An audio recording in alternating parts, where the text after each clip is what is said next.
Now I'll quickly change in the tempo and take in the last algorithm for the day, and this one is called as a bidirectional search. Who said you only need to go from search from the source in a BFS manner like this?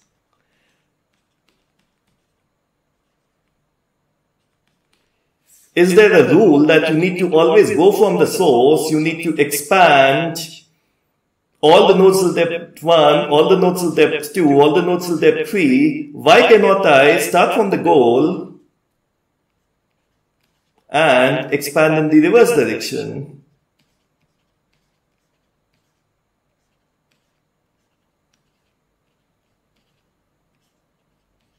Why should I search a path from source to goal? Why cannot I search for the path from goal to source and invert that up?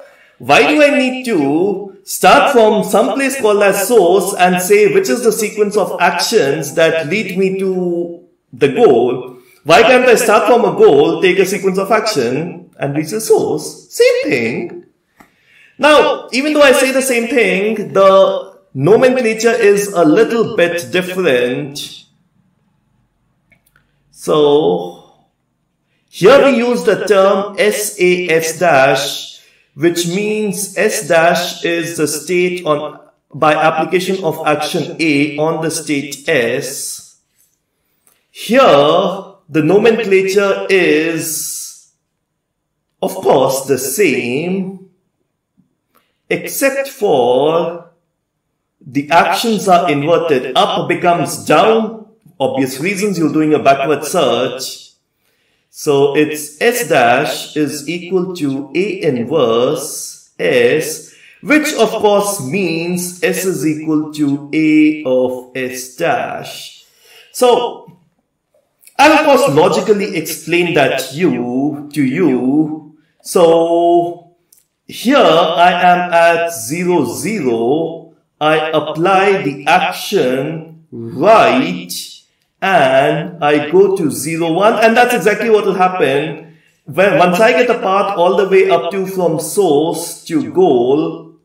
From 0, 0, I'll apply right, I'll go to 0, 1. Look at it, what happens over here.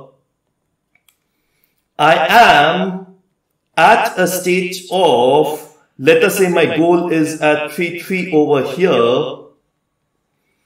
I apply the action right, and I reach 3, 4 over here.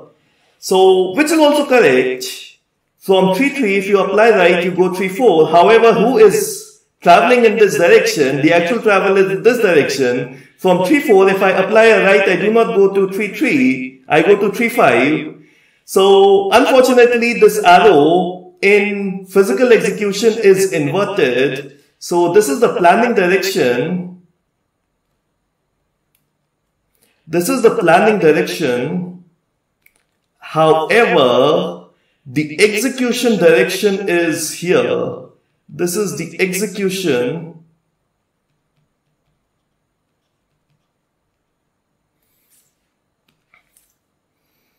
And therefore, you need an action which applied on this gives you this rather than the other way around. But then, of course, up becomes down, right becomes left.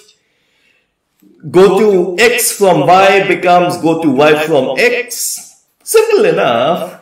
Now, is there a utility? Yes, there is a utility. So, suppose this is the goal at a depth of D. So I have a goal at a depth of D, and that's exactly what I have drawn.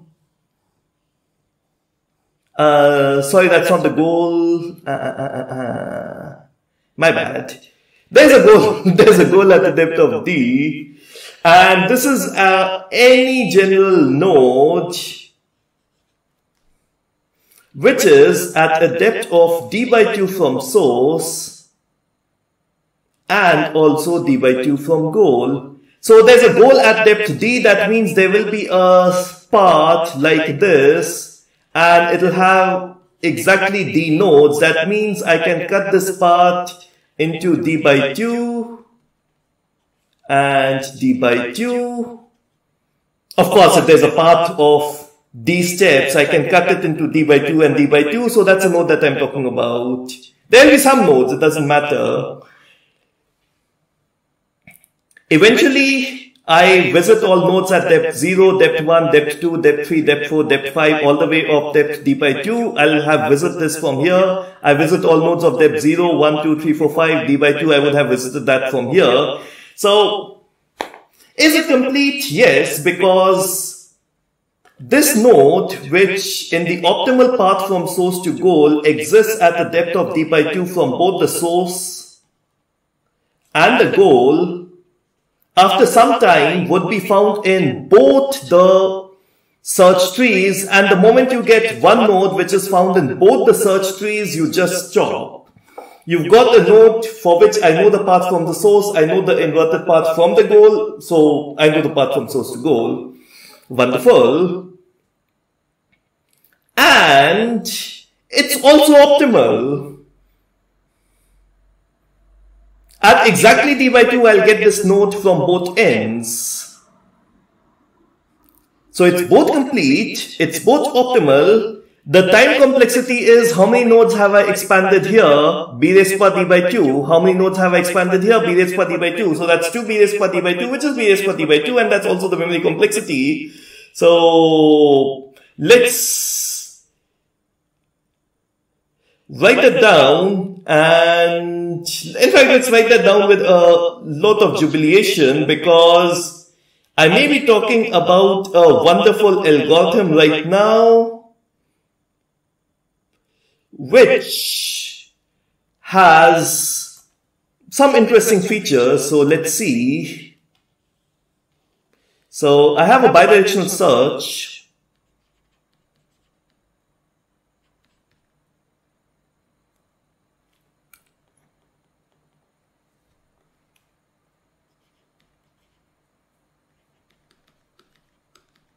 Of course, it's optimal and complete. It's O b raised power d by 2. It's 2 times b raised power d by 2, but then complexity, the constants don't matter. I only expanded half the tree from the source, half the tree from the goal, and the memory complexity is also b raised power d by 2. So it looks wonderful. It's much better than any other complexity. So why didn't I circle this up and say, bingo, I've got my best search algorithm. It actually is. Even in the labs, when we do, people would take bidirectional search, it'll give the best results, the quickest results, no need of doing anything fancy, no code optimization, no memory optimization. Wonderful. And of course, if you're sharp-eyed, you would have observed that it's not that time gets half. I said 13 to 14, the time difference is hell. So instead of 10 to power of 14, I have 10 to power of 7. The times are not even comparable. The half is on the exponential. So understand the significant amount of difference of time. And I say that it's not the best algorithm, even though the book quotes it as the best algorithm.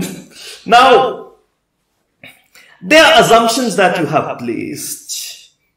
In toy problems, practical assumptions, very good. But then you need to really think about it from a real life perspective. And it's real life, so I won't be speaking more about it.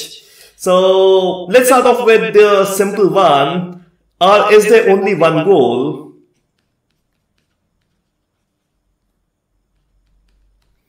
Now if I have 2 goals, you could have 3 trees, one from the first source, one from the first goal, one from the second goal. That's simple. If you have 5 goals, you could have 6 trees, one from the source and one each from the 5 goals. No problem. However, what if you have infinite goals? You have an infinite map. your problem is to take a shelter away from the rains. Infinite points give you shelter. What if you don't know which one is explicitly the goal? So,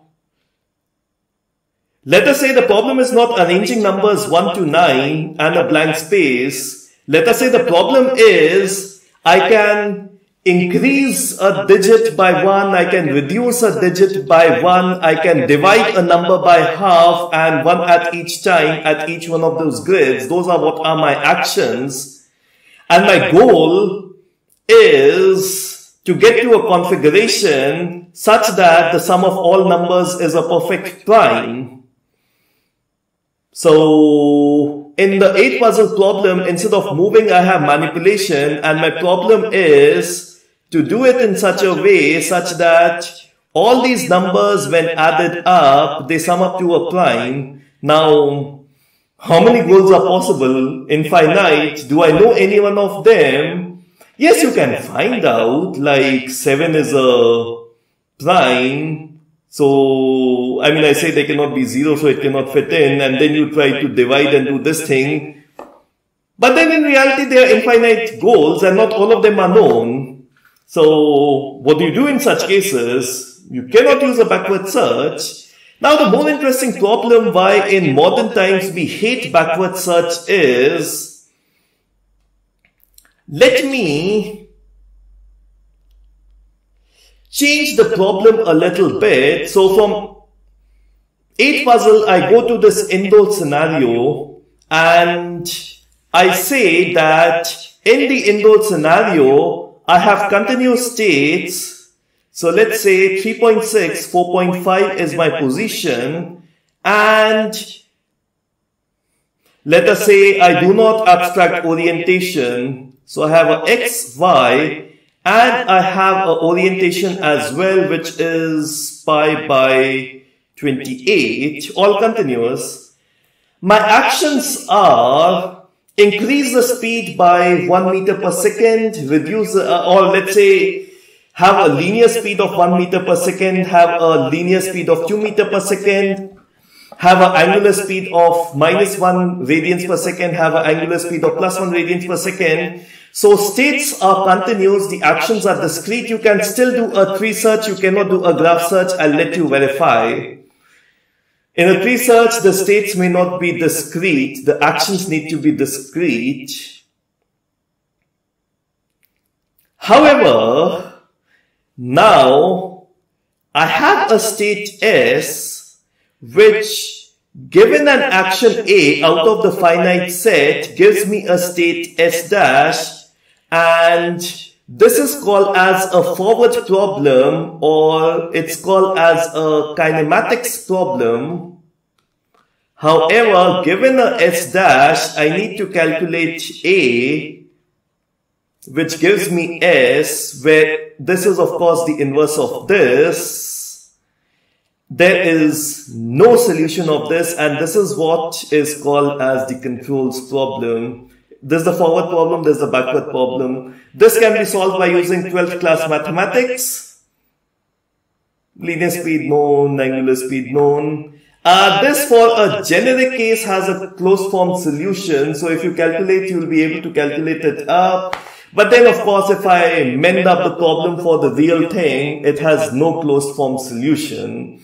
So you cannot calculate A inverse. The inverse doesn't exist.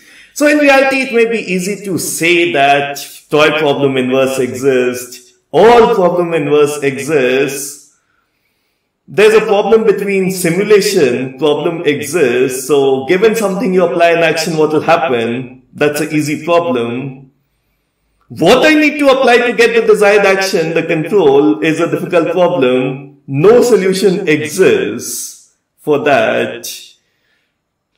And therefore, assumption that A inverse exists is really bad for a practical life solution. There is a little bit of caveat for bidirectional search for continuous. So it's C star by 2 and C star by 2. However, we used to do it in the labs until people started complaining. Now, if you do it for weighted graphs, the first place where the two closed interact. So you've got one search which goes from the source over here. At the same time, you have got in another search which goes all the way from the goal over here. And of course, I'm drawing the close and not drawing the fringes. So theory says whenever they interact, you've got a path here, you've got a path here, it may not be optimal. You've just got to let them, because of a reason that I'll not tell you, you can try it out. That's what people till last year used to do. You need to let them integrate it till the maximum step cost. So they need to, the two tides need to meet and cross each other. Then you'll get a long list of nodes which are in the closed for both the source wave as well as the goal wave. Then you'll get lots of combinations of answer. Every node knows its optimal cost from the source, and the same node also knows the cost from the goal. A lot of nodes are there in both the source and the closed trees, so a lot of solutions are possible. Then you need to linearly search for the minimum one. So a little bit of intermingling has to be done for reasons.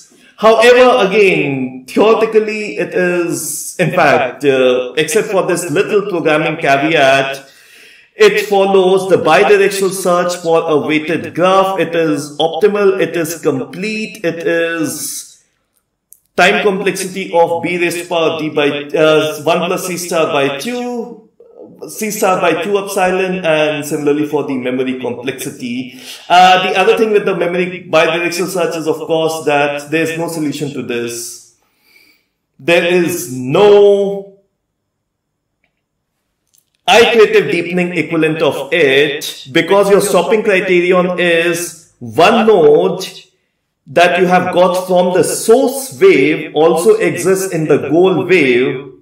For that, you can skip storing one of the waves. As soon as you get, you'll check it at the other one, but the other one needs to be stored in totality, in completeness, and therefore there's no linear memory equivalent of it, which is another problem of the bidirectional search. But then, of course, because we're dealing with toy problems and we're not dealing with real life problems, so I give this algorithm also the honor of being called as, with limitations, the best algorithm.